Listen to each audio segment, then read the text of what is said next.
how to add schema in a Squarespace. So the first thing that I'm going to do is I'm going to click on website here after I've logged into my Squarespace dashboard.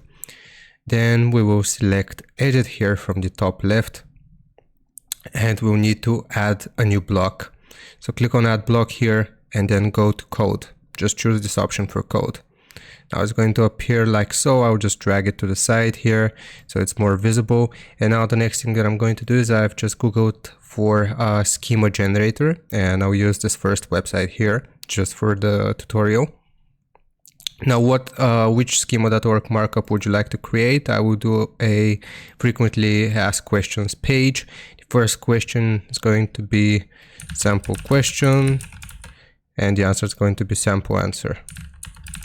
Obviously, you customize this to your needs, and this is what the code is going to look like.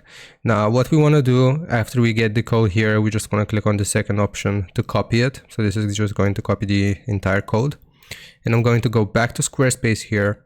I'll click on edit, and we want to paste our code right here. So I'll just select all of it, right click, paste, and this is going to generate the code. And now it's going to tell us that they don't work when we're logged in, but basically after we log out of our account, and for external visitors, this script should be visible as long as we have the premium version of Squarespace. And that's how you do it. Hope this helps you out. Leave a like and sub, and I'll see you next time.